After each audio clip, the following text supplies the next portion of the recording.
আমি গ্রামে সাধারণত মানুষের সাথে হাঁটি আর জিজ্ঞেস করি, ভাই শান্তি চান? ভাই অবশ্যই চাই। আমি বললাম তাহলে ইসলাম চান কিনা? ও ভাই এটা তো একটা সমস্যা আছে। তোমরা কার সঙ্গী হও? জেনাকারীর? তোমরা কার সঙ্গী হও? মদখোরকারীর? তোমরা কার সঙ্গী হও? ধর্ষণকারীর? কার সঙ্গী হওয়ার জন্য আল্লাহ নির্দেশ দিয়েছেন? সত্যবাদী। জামাতের সঙ্গী হতে হবে না, জামাতের সঙ্গী হয়েন না কেউ। কিন্তু জামাতের এই সারিতে বসা লোকগুলোকে যদি মনে হয় এই লোকগুলো আপনাকে দুনিয়ার কথাও বলে, আপনাকে পরকালের কথাও বলে, যদি মনে হয় এই লোকগুলো আপনার জন্য নিরাপদ, যদি মনে হয় আপনার ডানে বামে বসা লোকগুলো আপনার জন্য নিরাপদ, যদি আমাদের হিন্দু ধর্মের লোকেরা মনে করে, আমি তাদের কাছে অনেক সময় আমার এলাকায় জিজ্ঞেস করি, ভাই আমি এতক্ষণ তো ইসলামের কথা বললাম, আপনি ভাবছেন আমার লাভটা কি? আমি তখন বলি, ভাই আপনি বিবেকের কাছে একটু জিজ্ঞেস করেন, ইসলাম মদ হারাম করেছে, আপনি কি মদ পছন্দ করেন? কয় না ভাই আমরা পছন্দ করি না। আমি বললাম আমাদের ধর্ষণকে ইসলাম হারাম করেছে, আপনারা কি ধর্ষণ পছন্দ করেন? বলছে না, পছন্দ করি না। আমি বললাম আমাদের চাঁদাবাজ দখলদারিত্ব ইসলাম নিষিদ্ধ করেছে, আপনারা কি পছন্দ করেন? বলছে না, পছন্দ করি না। আমি তখন জিজ্ঞেস করলাম, তাহলে ইসলাম যা চায় আপনারাও তাই চান? এবং বরং উল্টে বলতে হবে, আপনারা যা চান সেটাই ইসলাম আমাদেরকে বলেছে। ইসলামই ছিল সেই জামানার। রসুল করিম সাল্লাল্লাহু আলাইহি ওয়াসাল্লাম সোনার মদিনা গঠন করার পর স্বাধীন করে দেওয়া হয়েছিল, যারা চাও তারা জিজিয়ে দিয়ে থাকবে, যারা না চাও তারা এখান থেকে বেরিয়ে যেতে পারো। ইতিহাস সাক্ষী কেউ একজন বলতে পারবে না রসুল সাল্লাল্লাহু আলাইহি ওয়াসাল্লামের সোনার মদিনায় একজন সেখান থেকে বেরিয়ে গিয়েছিল, বরং তারা সাক্ষী দিয়েছিল আইমে জাহিলিয়ার সমস্ত যুগের চেয়ে রসুল করিম সাল্লাল্লাহু আলাইহি ওয়াসাল্লামের সোনার মদিনার প্রত্যেকটি দিন আমাদের জন্য সোনালী ইতিহাস। কারণ ইসলাম এই পৃথিবীতে এসেছে শুধু মুসলমানদের জন্য না, কোরআন এসেছে শুধু মুসলমানদের জন্য নয়। কোরআন নাজিল করে আল্লাহ তাআলা বলছেন হুদাল লিন্নাস। কাদের জন্য?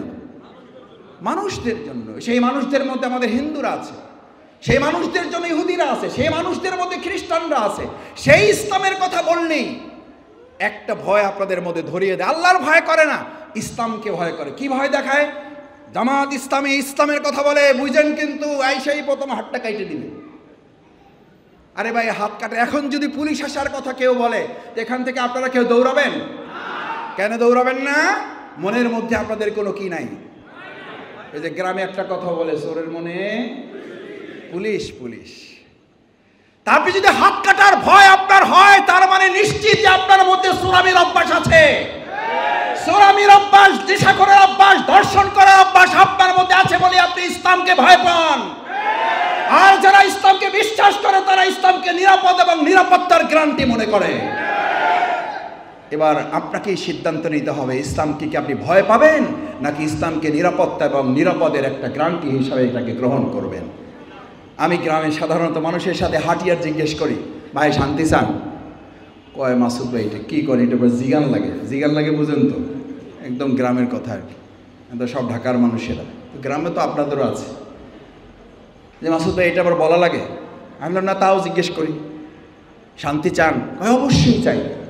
আমি বললাম তাহলে ইসলাম চান কিনা? ও ভাই এটা তো একটা সমস্যা আছে। আমাদের অবস্থা হইল, দুর্ভাগ্যটা হইল, আমরা শান্তি চাই কিন্তু কি চাই না।